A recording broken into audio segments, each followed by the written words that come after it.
모든 성도님들이 함께하기를 간절히 바랍니다. 우리 아이들이 얼마나 노래를 잘하는지 하마터면 숨 넘어갈 뻔했어요. 예, 오늘은 기본교리 제4장 아들 하나님 우리의 소망 예수 그리스도를 살펴보겠습니다.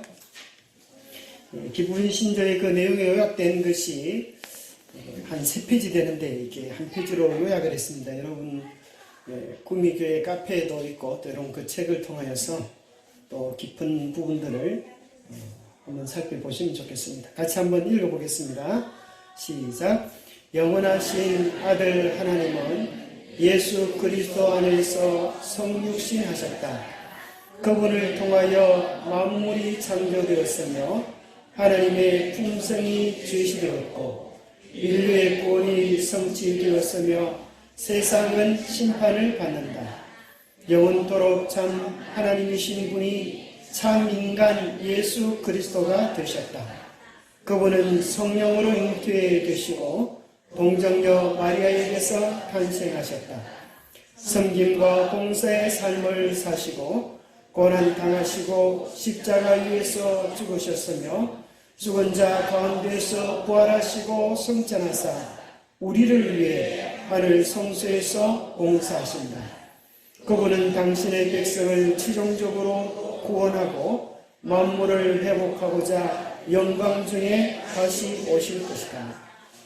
여러분 믿으십니까? 네. 참 이 말씀의 뜻을 하나하나 깊이 엄미해 보면 정말 하나님의 큰 사랑이 느껴집니다. 하나님이 사람이 되어서 이 땅에 오신 것입니다. 왜 그렇게 하셨습니까? 우리는 다 나이가 되면 처음에는 우리도 저 어린아이처럼 힘이 좋아서 이렇게 뻘떡뻘떡 쫓아다녔을 텐데 나이가 들면 누가 쫓아다니라 그래도 기운이 없어서 그렇게 하지 못합니다. 성호 이익 선생이라는 분이 계시는데 노인이 되면 경험할 수밖에 없는 10가지 좌절에 대해서 이렇게 이야기해 놨습니다. 애를 보면 부르시죠? 어떻게 저렇게 잘 쫓아다니나 힘이 안 돼서 나나. 자, 나이가 들면 첫 번째 무슨 고통이 있는가 하면 낮에는 꾸벅꾸벅 졸지만은 밤에는 잠이 오지 않는다. 참 아주 보통이 아닌 거죠. 두 번째는 곡할 때는 눈물이 없고 웃을 때는 눈물이 난다. 기가 차죠. 나이가 들면 이런 경우입니다. 곡할 때가 왜 이렇게 눈물이 안 나고 웃어야 될 때 오히려 눈물이 나는 일도 있었을 때 30년 전에 일은 기억하면서도 눈앞에 일은 돌아서 버리면 잊어버린다. 참 기가 차지요. 옛날 일들은 아주 눈앞에 보는 것처럼 명확한데 눈앞에 일은 돌았으면 잊어버리고 어떤 사람은 어떤 할아버지는 손에 담뱃들을 들고 그렇게 한참 찾았다 그래요. 요즘은 손에 핸드폰을 들고 이렇게 찾는다 그래요. 핸드폰으로 전화하면서 나 핸드폰 어디 놨더니지 몰라 이렇게 전화하니까 상대방이 그런다 그래요. 그 잘 찾아보라고 서로 얘기하면서 연세가 되면 그런 일이 일하는 것 같아요. 고기를 먹으면 뱃속에는 없고 이빨 사이에 다 낑기는 또 그런 현상입니다. 또 고통스러운 것은 흰 얼굴은 자꾸 검어지는데 까만 머리는 희어지는 일들이 벌어져요. 참 기가 찰 노릇이에요. 나이가 되면 어쩔 수 없이 당하는 10가지 좌절이 있는데 우리 다산 정양용 선생님은 나이가 되어도 이 절망의 초점을 맞추지 않고 기쁜 일들의 초점을 맞췄다. 어떻게 기쁜 일들로 관점을 돌려놓으면 하면 대머리가 되니 빛이 필요 없다. 이렇게 이가 없으니 치통이 없어서 그 치통 걱정할 게 없다. 이가 없으니까 치통이 걱정할 게 없다. 눈이 어두우니 이제 공부를 안 해도 편안하고 귀가 안 들려서 세상 시시비비 그런 소리에 귀 기울이지 않아도 되고 북 가는 대로 글을 쓰니 손볼 필요도 없고 하수들과 바둑을 두니 여유가 있어서 좋다. 그렇게 이 세상이 저를 다 알기 때문에 그렇게 걱정할 필요도 없고 이렇게 머리 신경 쓸 것도 없고 마음이 평안하다 그랬어요. 하나님 믿는 사람들은 나이가 들면 절망하거나 염려하지 않고 마음에 더 큰 기쁨을 누릴 수가 있어요. 어떤 기쁨을 누릴 수 있어요? 이제 세상 고통, 눈물, 아픔이 끝날 날이 오는구나. 기쁘잖아요. 세상 모든 고통, 염려, 애들품들이 끝날 날이 올 것을 인하여 감사하고, 우리가 늘 그리기만 하고 바랐던 우리 하나님을 이제 눈앞에 볼 것이니 설레는 기다림으로 우리 주님의 만남을 기다릴 수가 있고, 이 세상의 집은 잠시 후에 사라질 집이지만 주님께서 우리를 위하여 무너지지 아니할 영원한 하늘의 처소를 준비해 놓으셨으니 우리 그리스도인들은 감사할 수가 있는 것입니다. 그런데 생각해 보면 사람만 늙어지는 것이 아니라 오늘 이 지구 자체가 늙어져서 이미 사용기간이 지나버려서 심각한 현상들을 일으키고 있는 것을 우리는 보게 됩니다. 초강력 태풍 시에라가 유럽 전역에 강타하면서 사망자가 나오는 등 피해가 속출하고 있습니다. 며칠 또 전 남극은 역대 최고 기온을 기록하고 있는데요. 지구온난화의 영향으로 몸살을 앓고 있는 세계 곳곳의 모습을 MBN뉴스가 전해드립니다. 엄청난 기시로 다가오는 하얗고 거대한 저것의 정체, 눈폭풍이 어느 나라에 몰아쳤다 그래요.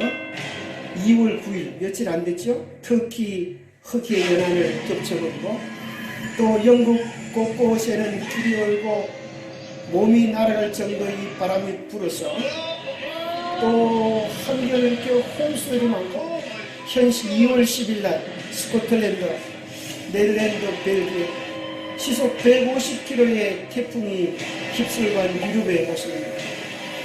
물에 완전히 잠기거나 봉쇄된 도로의 모습을 봅니다. 다리마저 끊겨진 상황을 봅니다.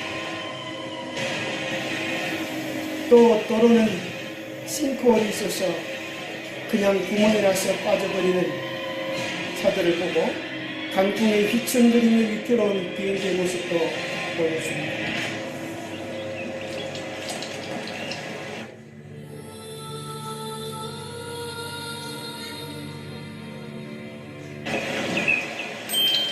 결국 항공기 수백 편이 운항을 중단하게 되었습니다. 이뿐 아니라 우리가 아는 것처럼 중국의 신종 바이러스로 인하여 수십 명이 수백 명이 하루에도 목숨을 잃어가는 그런 시대에 우리가 살아가고 있습니다. 모스크바는 겨울철 이상 기온으로 조금 전에 안교 시간에 들었던 것처럼 남극, 북극이 세상의 영상의 기온으로 바뀌어졌어요. 참 희한한 일이죠. 140년 만에 최고치를 보여줬다 그럽니다. 그러나 오늘 이 모든 채널을 보면서 세상들은 하나같이 관심을 모으는 것입니다. 이제는 눈을 들어서 하늘을 바라보게 되는 것입니다. 그러면서 여기 있는 이 세계 종교통합운동을 하는 이런 단체에서는 이런 그림을 그려가지고 많은 길들이 결국에는 한 하나님께로 인도한다. 세상에 수많은 종교들이 있지만은 궁극적으로는 하나님께로부터 온 종교다. 그래서 그 종교연합운동을 하는 이 도표를 보면 참 희한하지. 여기 보면은 제일 밑에 이게 육각형 별이 뭐 같아요? 모세죠, 모세. 모세를 믿는 유대교. 그 다음에 두 번째 보이는 것은 크리스티나라고 하는 인도의 신입니다. 인도의 신. 그 다음에 조로아스터교 들어보시는지 모르겠어요? 수레바퀴가 보이는 것은 불교. 그 다음에 그리스도. 그 다음에 모하메시죠. 그 다음에 교황청. 그 다음에 바하이교. 이런 것들이 한 사람의 생각 속에서 나오는 거라 그러죠. 그래서 이것이 다 결국에는 다양한 모습으로 신을 섬기고 있지만은 결국에는 뭐다? 한 신이다. 이것이 오늘날 마지막 종교를 통합시키려고 하는 그런 단체들의 아이디어고 또 가르침입니다. 머지않아 이런 사상들이 전 세계를 휩쓸게 될 것입니다.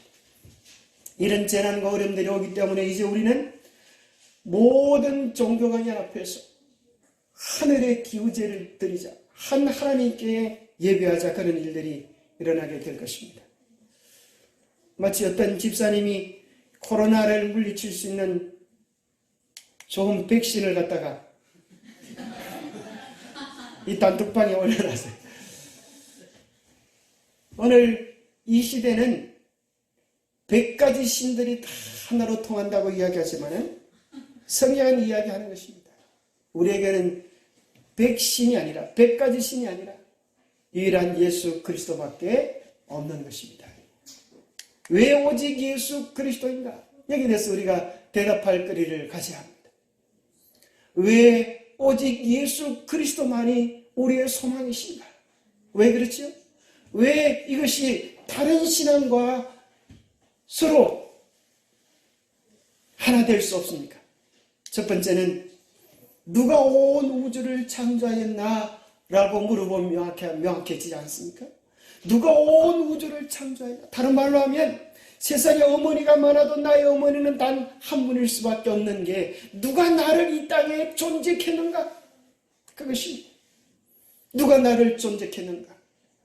이 세상의 다른 모든 신들은 다 피조된 가짜들이지만 예수 그리스도만이 유일한 창조주시오 온 우주의 절대신인 것입니다. 다른 모든 신들은 인간이거나 흑인, 어둠의 악한 천사들이 영광 받으려고 하는 가짜에 지나지 않는 것입니다. 두 번째는 누가 나를 위해 죽도록 사랑하셨나? 이 두 번째 질문만 깊이 생각해 봐도 우리는 결코 이 신앙을 다른 것과 매매할 수 없게 될 것입니다. 누가 나를 위하여 죽도록 사랑하셨나? 누가 나의 모든 죄를 용서해 주기 위하여 십자가에서 당신의 생명을 주셨는가? 예수 그리스도 외에 누가 우리를 위하여 당신의 생명을 주신 신이 있겠습니까? 세 번째는 이 세상에 수많은 신들이 많지만은 누가 무덤을 열고 부활하셨나? 누가 생명인가를 온 우주에 선포하는 것입니다. 불교에도 부처가 어디 갔다 그래요? 극락에 갔다 그래요. 그러나 그것은 말로만 그러는 것입니다. 얼마 전에 뉴스에 보니까 이만희 교주의 부인뻘 되는 사람이 이만희의 실체를 폭로했어요. 이만희의 비리를 폭로한다. 그럼 신천지 교주 이만희의 비리를 폭로하면서 뭐라고 하면 나이가 지금 90세 가량이 되면서 보통 할아버지들과 똑같이 이 이만희가 걱정하는 것이 죽음에 대한 걱정으로 괴로워하고 있다. 그런 거예요. 그런데 신천지를 믿는 수많은 교인들은 이만희는 안 죽을 것이다. 그렇게 믿고 있어요. 그리고 또 자기들도 이만희를 믿고 있기 때문에 이만희처럼 안 죽을 것이다. 그렇지만은 제가 예언하기를 10년이 못 지나서 죽을 것입니다.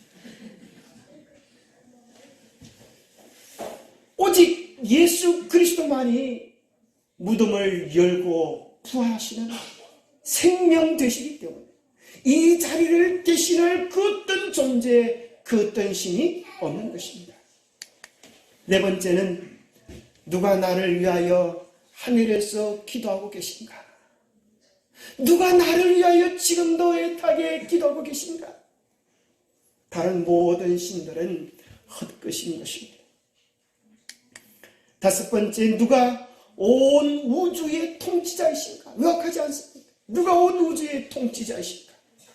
그리고 마지막, 온 세상이 보는 앞에서 누가 다시 오셔서 이 역사를 마무리할 것인가? 그때 수많은 사람들은 분명히 보게 될 것입니다. 하늘에서 부처가 내려오는 게 아니고 하늘에서 마음의 신 내려오는 게 아니고 하늘에서 공자님이 오시는 게 아니고 온 우주의 주관자이신 예수 그리스도가 천천만만의 천사를 거느리시며 이 땅에 오시는 모습을 보게 될 것입니다. 이러한 충분한 근거에 의해서 오로지 우리는 예수 그리스도만을 섬길 수밖에 없는 것입니다. 예수 그리스도에 대한 그 놀라운 약속은, 우리의 구세주되는 약속은 제일 먼저 성경 어디에 약속되어 있다고요? 금방 보여드렸는데 어디요? 창세기 3장 15절. 이것을 원복음이라고 해요. 원복음. 놀랍게도 창세기 이 책 속에 3500년 전에 기록된 이 책 속에 뭐가 기록이 되어지는가 하면 여자의 후손으로 예수 그리스도가 올 것이 예언되어 있는 것입니다. 이 예언 속에 여자의 후손인 예수 그리스도가 우리의 죄를 위하여 발꿈치를 상하게 하고 십자가에 달려서 발에 못이 박혀 죽으실 것을 이야기하는 거예요. 그리고 여자의 후손이 우리를 괴롭혔던 죄의 모든 권세를 깨뜨리시고 뱀의 머리를 상하게 하셔서 죄를 다 끝장내시고 영광의 왕으로 등극하실 그 예언이 기록되어져 있는 것입니다. 감히 영광스러운 자리에 이 세상에 그 누가 그 어떤 이가 대신 설 수 있겠습니까? 수많은 구약의 율법과 제사 제도들은 이렇게 이야기합니다. 율법을 쫓아 그의 모든 것이 피로써 정결케 되나니 피 흘림이 없은 적 사함이 없느니라. 죽어가는 어린 양의 모습 속에서 이스라엘 사람들은 구원자 되시는 예수 그리스도를 바라보았습니다. 요즘은 이런 어린 양을 잡아먹지 않지만 우리는 매일 생명을 잡아먹고 삽니다. 그렇죠? 아침이 되면 뭘 잡아먹어요? 아침을 잡아먹고, 점심이 되면 점심을 잡아먹고, 저녁이 되면 저녁을 잡아먹는데 그것은 다 우리를 위하여 생명을 주는 것들입니다. 그렇죠? 그걸 안 먹으면 우리는 살아갈 수 없어요. 마치 어린 양 속에서 예수 그리스도를 바라보듯이 우리가 매일 잡아먹는 그 생명 속에서 우리의 생명 되시는 예수 그리스도를 바라볼 수 있게 되기를 바랍니다. 요한복음 1장 29절에 보면 예수님이 오셨을 때 침례 요한이 예수님을 향하여 이렇게 이야기합니다. 보라, 세상 죄를 지고 가는 하나님의 어린 양이로다. 우리가 구원받은 것은 오직 흠없고 점없는 어린 양 같은 그리스도의 보배로운 피로 구원을 얻은 것입니다. 예수 그리스도를 가짜로 몰아내려고 하면 구약이 4000년 역사를 지워야 합니다. 이스라엘의 역사를 지워야 합니다. 그리고 오늘 온 세계가 지워져야만 예수 그리스도를 부인할 수 있습니다. 첫 번째, 우리가 예수 그리스도를 기억할 때 기억해야 될 사실은 예수 그리스도는 참 여호와 하나님이라고 하는 사실을 기억해야 합니다. 여호와 증인들은 여호와 하나님 한 분만이 참 하나님이고 예수님은 피조물이다, 그렇게 이야기해요. 그것은 참으로 복음을 오해한 것입니다. 빌립보서 2장 5절에 보면 너희 안에 이 마음을 품으라. 곧 그리스도 예수이니 그는 근본 하나님의 본체가 되신다. 하나님과 동등되신다. 그러셨어요. 그렇지만 우리를 구원하시기 위하여 하나님 되심을 비우시고 종의 형체를 가져서 사람들과 같이 되셔서 우리를 구원해 주신 것이다.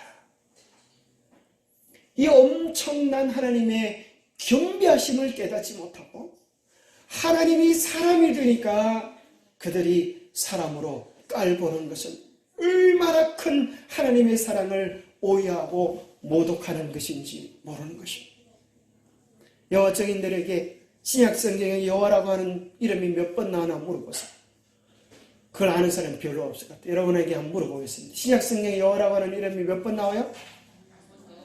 한 번도 안 나와요. 왜냐하면 하면 여호와라고 하는 이름이 다 뭐로 바뀌었어요? 주라고 하는 글자로 바꾸셨어요. 그렇게 기록되어져 있어요. 바로 구약의 여호와이신 그 하나님이 사람이 되어 이 땅에 오신 것입니다. 그래서 어떤 사람은 아들 그러니까 예수님은 지가 낮은 아들인 줄 생각해요. 그러나 이사야 9장 6절에 보면 이는 한 아기가 우리에게 낳고 한 아들을 우리에게 주신 바 되었는데 그의 어깨에는 정사를 메었고 그의 이름은 기묘자라 모사라 전능하신 하나님이라 영존하시는 아버지라 평강의 왕이라. 여기 보면 영원 전부터 존재하시는 아버지라 그러셨어요. 결코 그분이 차등이 있는 아들이 아니라 우리가 하나님의 아들, 딸이 되었다 라고 하는 것을 깨우치시기 위하여 아들이라는 이름을 가지고 이 땅에 오신 것입니다. 여기 모사라라는 말은 지혜라는 것입니다. 아무리 해결할 수 없는 문제일지라도 우리 하나님이 개입하시면 그 문제들이 풀어질 수 있는 참된 하늘의 지혜자라고 하는 것입니다. 이것을 신천지가 이해하는 것처럼 전도를 하기 위해서는 어떤 거짓말이든 해도 된다. 그런 내용이 아닌 것입니다. 오늘 우리는 첫 번째 예수 그리스도는 영존하신 아버지, 평강의 왕, 전능하신 여호와 하나님이라고 하는 사실을 우리는 믿고 받아들입니다. 두 번째, 우리는 예수 그리스도에 대하여 발견하게 되는 놀라운 것은 왜 예수 그리스도가 구세주인가? 그것이 십자가에 달려 죽으셨다고만 해서 구세주가 아니에요. 예수님 당시에 십자가에 달려 죽은 사람이 얼마나 많은지 몰라요. 그 이유는 구약에 있는 모든 예언들이 예수 그리스도에게 다 완성이 되어졌는데 그것이 어떤 연구가는 이야기하기를 300여 가지다. 또 50여 가지로 줄이기도 합니다. 그 내용들을 다 소개하려고 하면은 여러분 오늘 집에도 못 가요. 그래서 요약해서 중요한 것만 말씀을 드리면 아브라함의 계보에서 나오겠다. 성경 몇 장 몇 절요? 창세기 22장 18절에 보면 내 씨로 말미암아 천하 만민이 복을 얻으리라. 아브라함의 후손으로 예수 그리스도께서 오시겠다고 약속이 되어져 있고 마태복음 1장을 펴면 아브라함과 다윗의 자손 예수 그리스도의 세계 그렇게 기록이 되어져 있어요. 자, 그 성경절은 못 외워도 이 성경절은 몇 장 몇 절인지 여러분 아시죠? 예수님의 탄생 장소 몇 장 몇 절이요? 미가서 5장 2절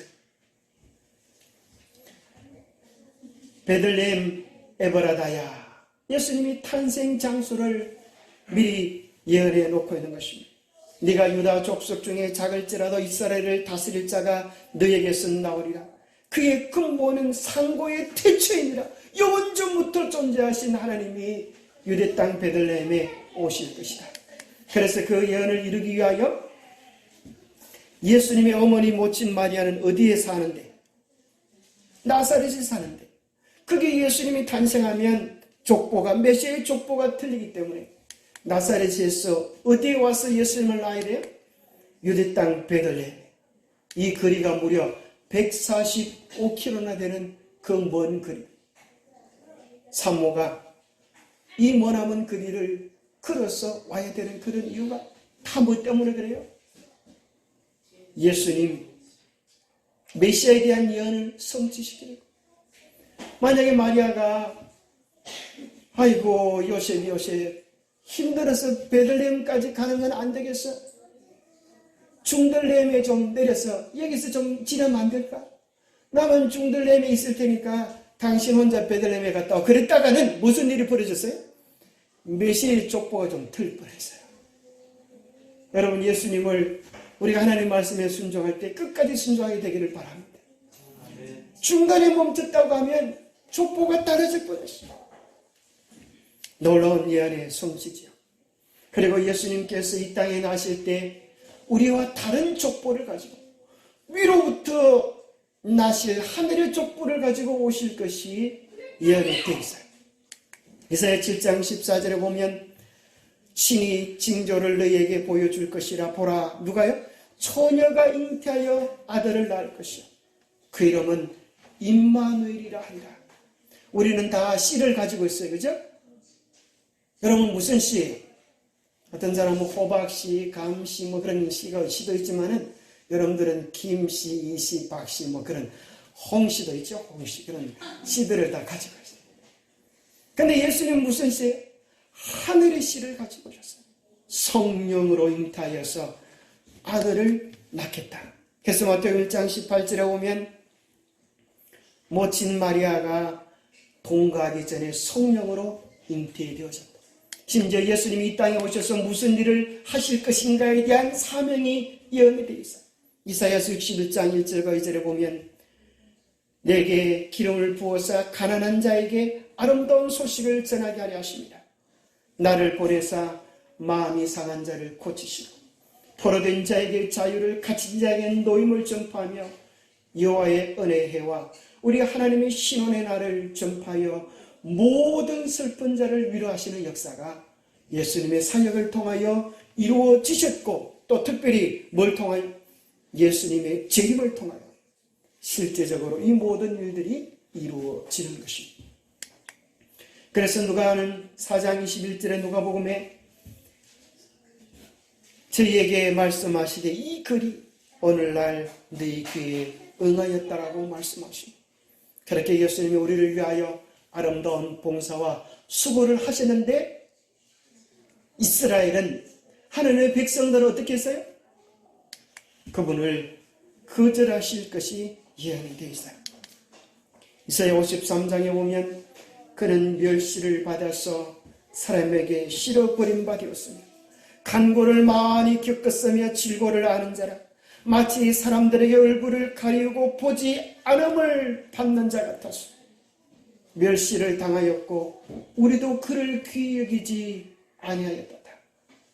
그럼 내가 조금 착한 일을 했다고 사람들이 알아주지 아니하고 멸시와 천대를 무시를 할 때에 우리가 예수 그리스도를 생각해 보시게 되기를 바랍니다. 예수님은 우리를 위하여 가장 좋은 일만 하시는데도 이렇게 무시를 당했다고 합니다. 그를 따라가는 우리가 조금 무시당한다. 그것이 뭐 그리 분통 터질 일이 되겠습니다. 예수님은 우리의 구원을 위하여 이런 거절을 당하시고 특별히 예수님이 팔려가실 때 은 30에 팔려가실 그 액수까지 기록해 놓아요. 사가랴 11장 12절에 보면 그들이 곧 은 30을 달아서 내 고가를 삼았다. 시편 41편 9절에 보면 나의 신뢰하는 바 내 떡을 먹던 함께 밥상에서 밥을 먹던 그 제자가 나를 대적하여 그 발꿈치를 들었다. 이 발꿈치를 들었다라고 하는 것은 속인다는 거예요. 가룟 유다가 예수 그리스도를 팔아먹을 것까지 예언되어 있고 또 예수님이 십자가에서 어떤 고난을 당하실지가 이사야 50장 6절에 보면 나의 땀을 맡기고 수욕과 침뱉음을 피하려고 내 얼굴을 가려우지 아니하였느니라. 예수님이 우리를 구원하기 위하여 이 땅에 오셨습니다. 뺨을 맞으시고 침뱉음을 당하시고 온갖 모욕과 수치를 마다하지 않으실 것이 예언되고 그 예언 그대로 우리 주님께서 이 땅에 오셔서 그 모든 수모를 우리를 위하여 감내하신 것입니다. 심지어 그 사건들은 얼마나 세세하게 예언이 되었던지 시편 20편 18절에 보면 예수님을 십자가에 못 박고 그 유대인들은 그 옷을 누가 차지하나 밑에서 제비를 뽑는 그런 일까지 그런 경망스러운 일까지 하겠다고 기록해 놓고 있는 것입니다. 그러면서 예수님이 십자가에 달려 돌아가실 때 옆에 있던 두 강도는 다 뼈가 분질러지는 경험을 당하지만 예수님은 그 뼈가 부러지지 아니할 것이 예언이 되어 있어요. 출애굽기 12장 46절에 보면 유월절 양을 먹을 때에 그 고기의 뼈를 꺾지 말도록 그렇게 이야기해요. 예언된 죽음의 시간까지, 죽음의 연도까지 예언이 되어 있어요. 참 놀랍잖아요. 여기 보면 다니엘서 9장 25절에 보면 너는 깨달아 알지니라 예루살렘을 중건하는 영이 날 때부터 기름 부음을 받은 자를 히브리 말로 보면 메시아가 일어나기까지 7일회와 62일회가 지날 것이다. 그래서 기름 부음을 받은 자, 곧 메시아, 이것을 헬라어로 이야기하면 그리스도가 돼요. 그리스도.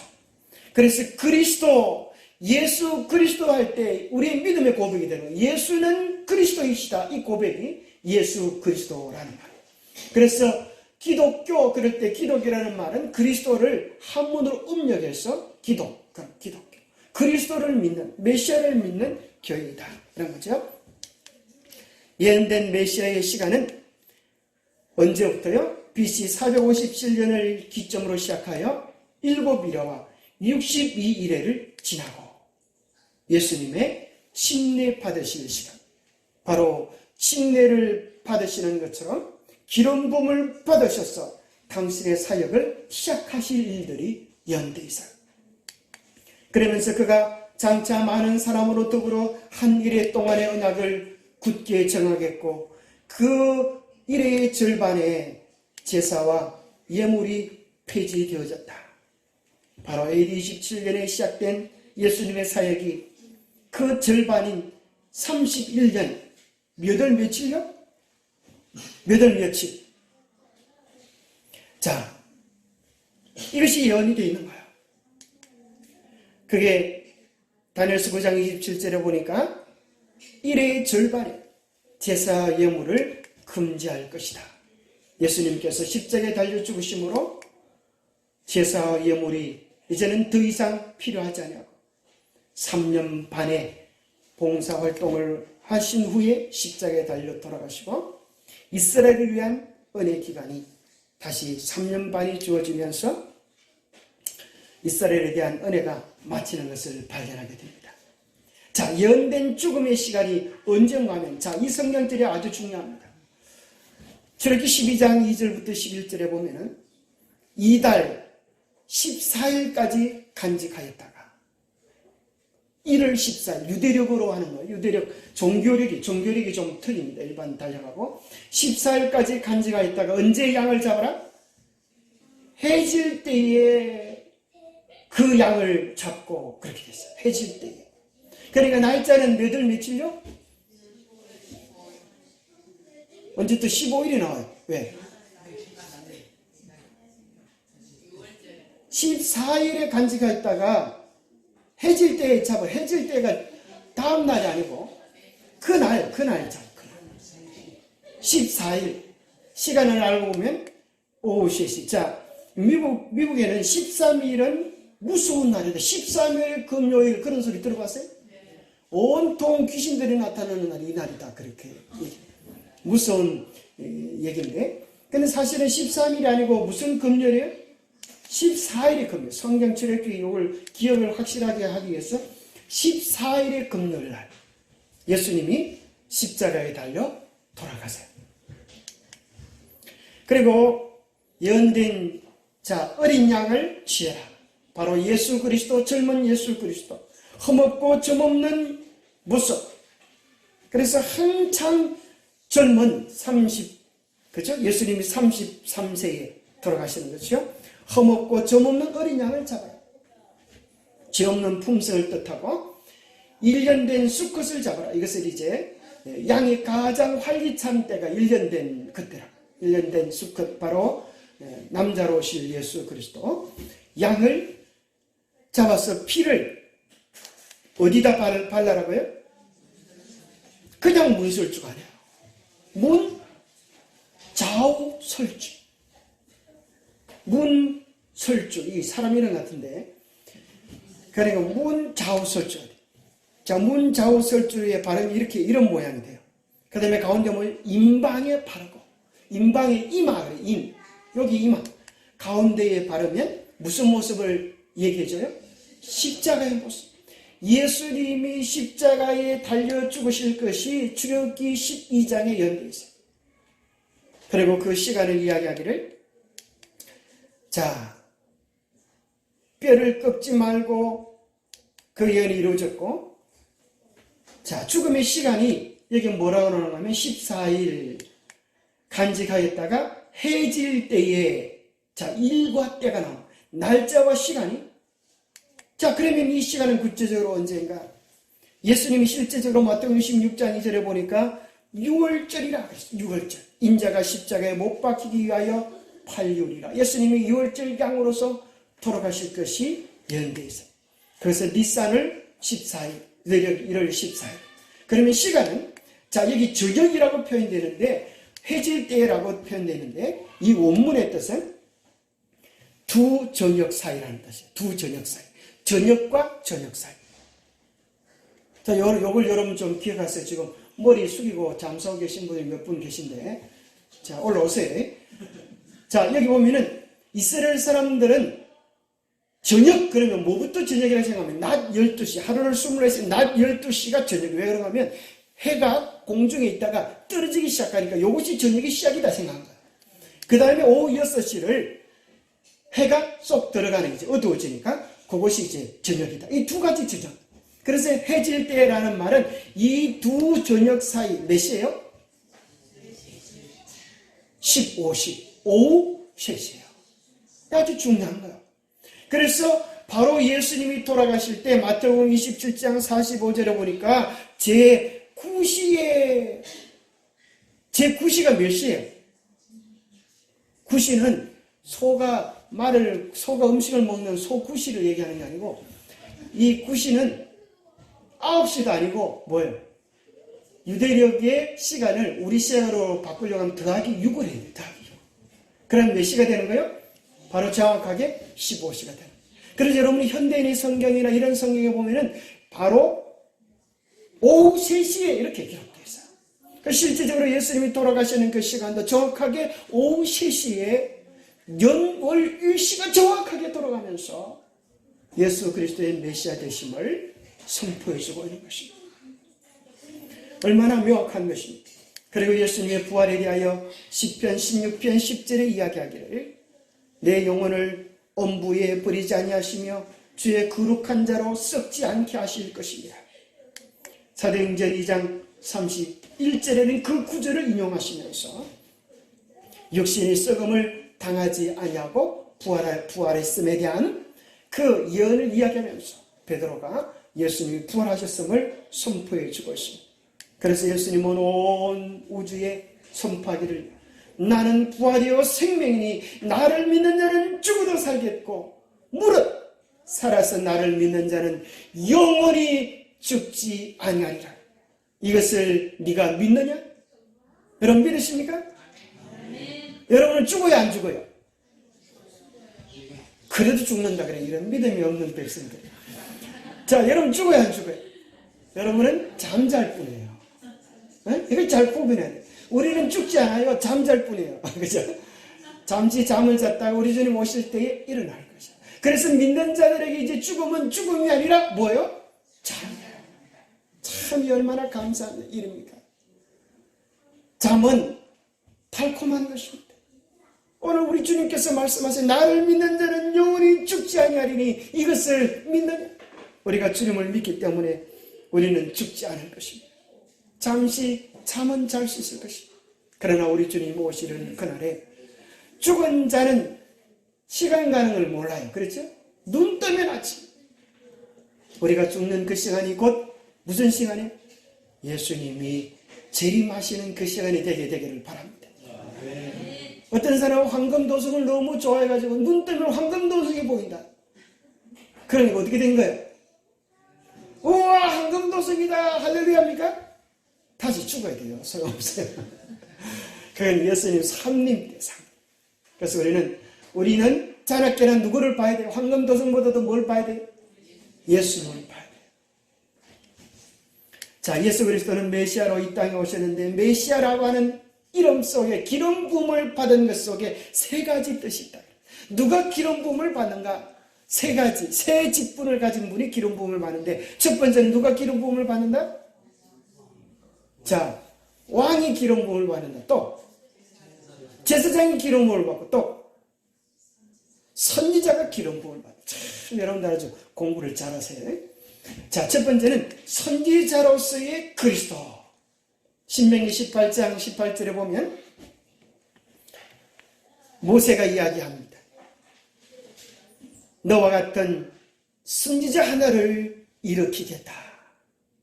내가 그에게 명한 것을 그가 우리에게 다 고하리라. 선지자, 미리 되어질 일들을 이야기하고 우리에게 구원을 선포해 주시.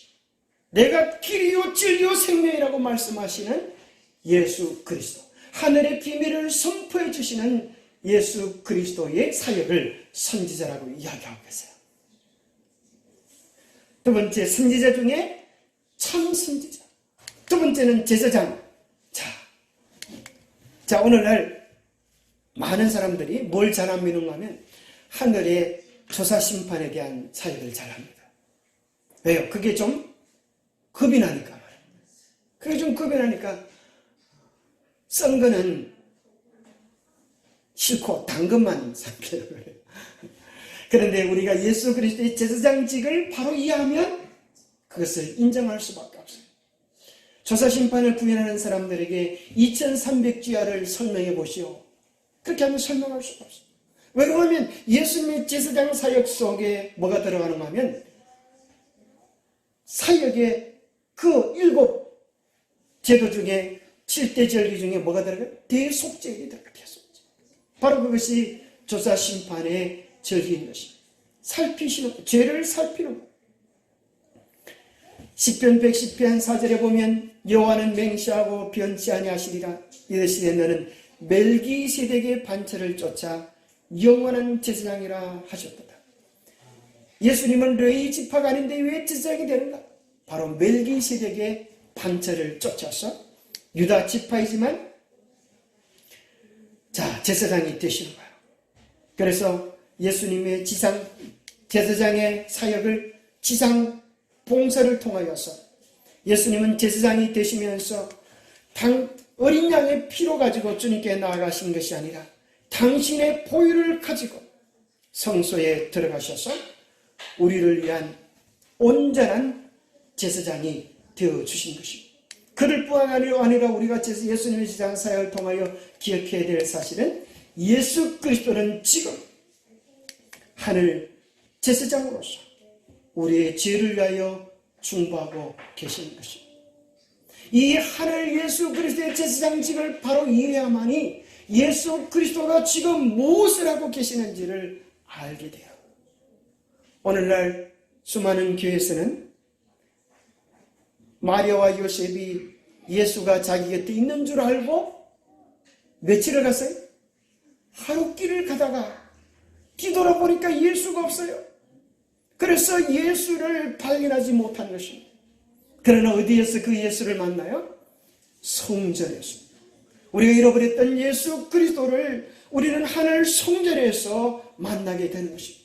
하늘 성전에서 무슨 일을 하고 계세요? 우리의 죄를 위한 중보 사역을 하고 계시는 것입니다.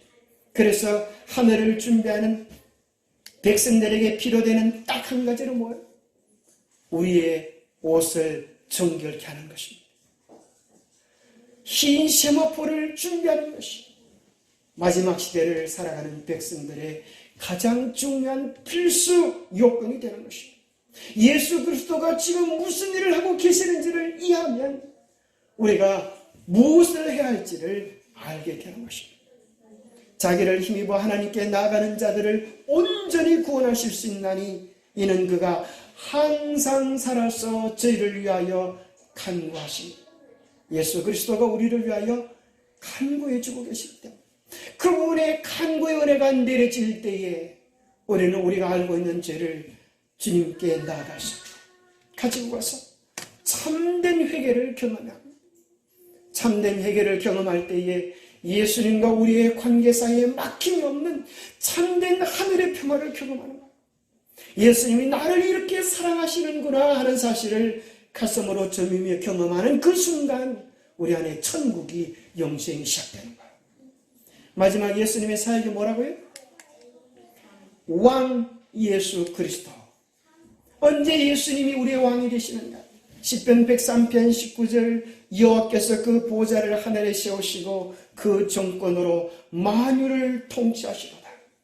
영원히 야곱의 집에 왕으로 타실 것입니다.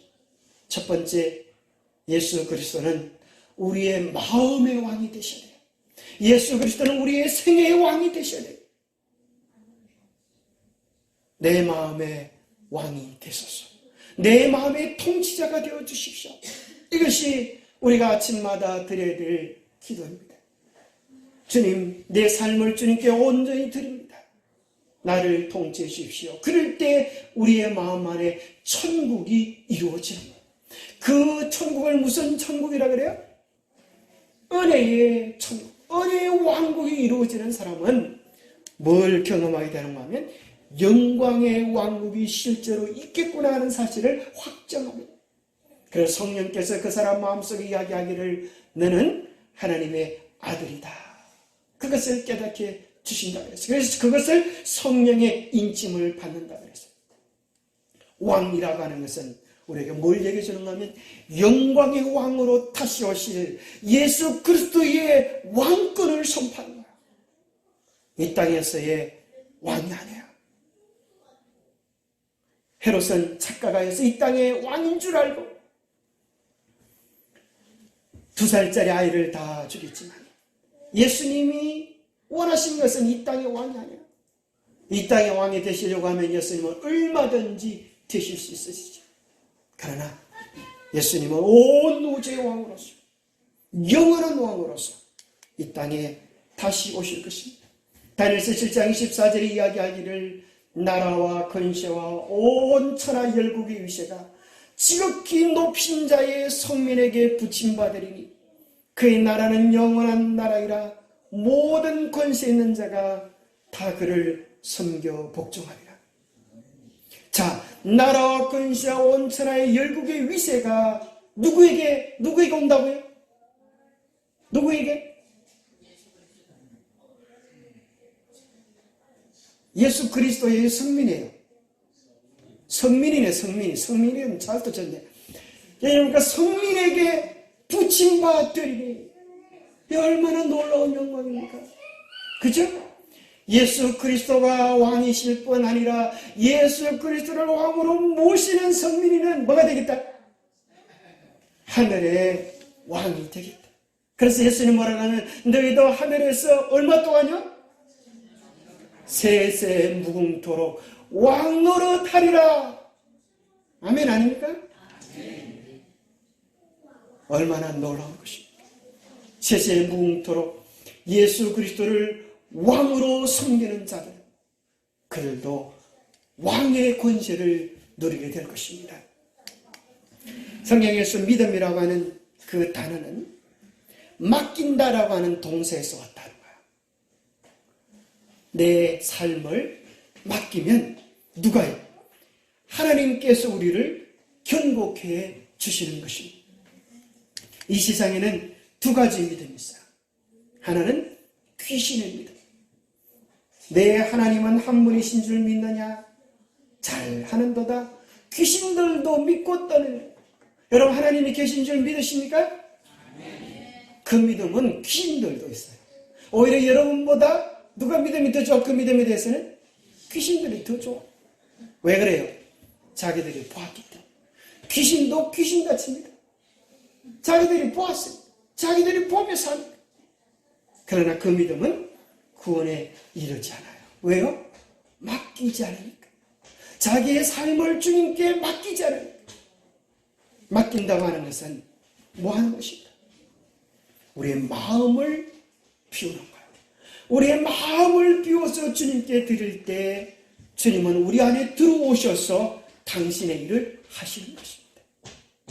여러분 여기 예쁜 꽃이 있는 화분이 하나 있는데 이건 흙이요, 흙. 냄새는 흙이요. 그런데 씨앗 속에, 그죠? 씨앗 속에 흙을 맡길 때 거기서 무슨 일이 일어나요? 꽃이 피어지는 생명의 역사가 일어나는 것입니다. 빌립보서 2장 13절에 보면 너희 안에서 행하시는 이는 하나님이시니 자기의 기쁘신 뜻을 위하여 너희로 소원을 두고 행하게 하시나니.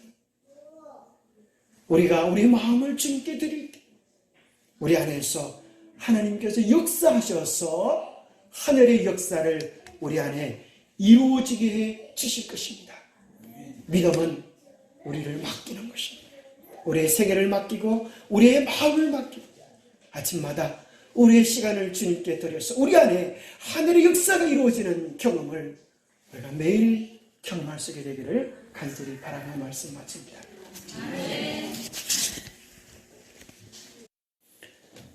하나님 아버지, 우리에게 베풀어 주시는 담없는 사랑을 인하여 감사를 드립니다. 우리가 무엇이간데 하나님이 사람이 되어 이 땅에 오시고 우리를 구원하시기 위하여 그 온갖 고난과 수모를 즐겨 당하셨습니까? 오 하나님, 오늘 그 사랑을 받아들이기 원합니다. 그 다없는 사랑에 반응하기 원합니다. 주님의 사랑을 우리의 마음에 받아들이고 이제 우리의 마음을, 우리의 생애를, 우리의 시간을, 우리의 삶을 주님께 맡깁니다. 주님 우리 안에 들어와 주시고 우리의 왕으로서 통치하여 주시옵소서. 우리의 이기심이 끝장나게 하시고 우리의 욕심이 끝장나게 하시고 세상을 향한 우리의 애정이 사라지게 도와주셔서 주님에 대한 깊은 사랑과 은혜만이 우리의 삶을 가득 채우게 도와주시옵소서. 생명의 근원이신 주님이여 우리 안에 오셔서 우리도 주님으로 인하여 생명의 강이 되게 축복하여 주시옵기를 우리 주 예수 그리스도 이름 어지하여 간절히 간구하옵나이다.